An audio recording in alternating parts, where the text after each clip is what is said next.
আপনারা জানেন যে আওয়ামী লীগকে নিষিদ্ধ করার জন্য একটা আন্দোলন হচ্ছিল শাহবাগ মোড়ে।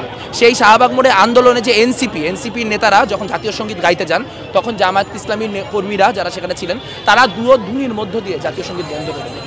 আমরা বলতে চাই যে যারা ৭১ বিরোধী, যারা ৭১-এর বিপরীতে ছিল, যারা বাংলাদেশটাকেই চায় নাই, তারা আসলে কখনোই জাতীয় সঙ্গীত থামানোর অধিকার রাখে না। এবং আজকে আমাদের এই যে প্রতিবাদ স্বরূপ জাতীয় সঙ্গীত গাওয়া হলো, সেটা আসলে তাদের জন্য অনেক বেশি অপমানজনক।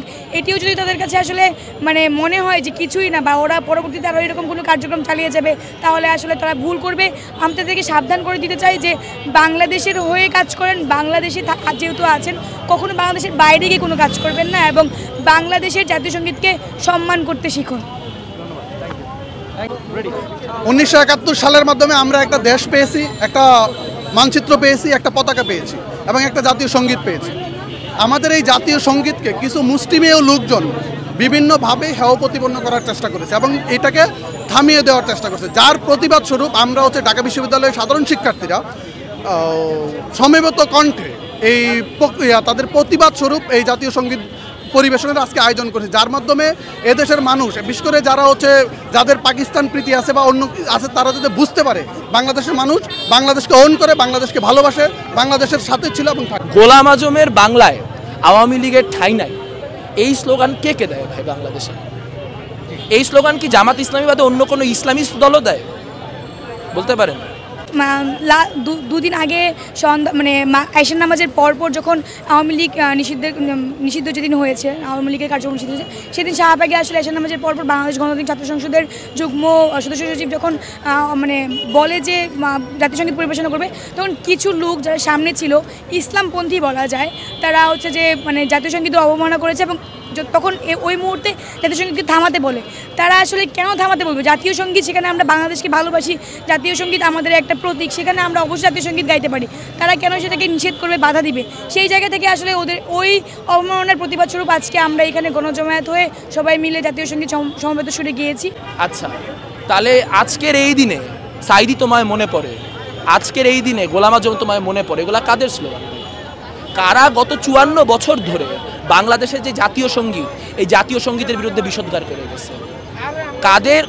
কাদের নায়েবে আমিরের গোলাম আজমের ছেলে একটা মানুষ, তার প্রতি সেই সফট কর্নার দেখেই বলতেছি যে তিনি আয়নাঘরে ছিলেন। আয়নাঘর থেকে বের হয়ে তার প্রথম কথা মনে পড়ছে বাংলাদেশের জাতীয় সঙ্গীত বদলাইতে হবে। এবং ঠিক সেই একই সময় আমরা দেখছি ঢাকা বিশ্ববিদ্যালয় ছাত্র শিবিরের তৎকালীন সাধারণ সম্পাদক, বর্তমান সভাপতি এস এম ফরহাদ ইন্টেলেকচুয়াল লেখা লিখছেন ফেসবুকে যে কেন আসলে জাতীয় সঙ্গীত আমার সোনার বাংলা হওয়া উচিত না। তো এই রাজনীতি কাদের তা তো আমরা জানি, তো আমরা তো বলতে পারবো এই রাজনীতি কারা করতেছে।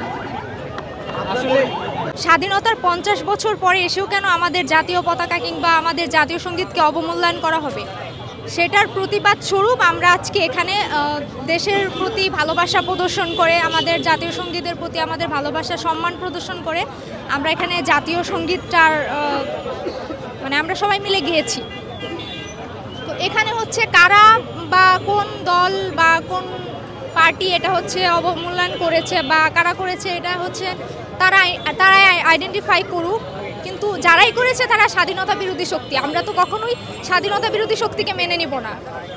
যাদের অন্তরে বাংলাদেশ প্রীতি নাই, বাংলাদেশকে যারা ভালোবাসে না, বাংলাদেশের পক্ষে, স্বাধীনতার পক্ষে যারা ছিল না, এটা তো তাদেরই কাজ এবং তারা এটা পরিকল্পিতভাবে বাংলাদেশের জাতীয় সঙ্গীতকে অবমাননা করেছে। আমরা চাই যারা এই অবমাননার সাথে জড়িত, রাষ্ট্র তাদের দ্রুত আইনের আওতায় নিয়ে আসুক এবং আজ তাদের বিচারের মাধ্যমে দেশের সর্বোচ্চ আইনে যে বিচার তা নিশ্চিত করুক। For more updates, follow us on Facebook, subscribe our YouTube channel, get the latest update on www.daily-sun.com.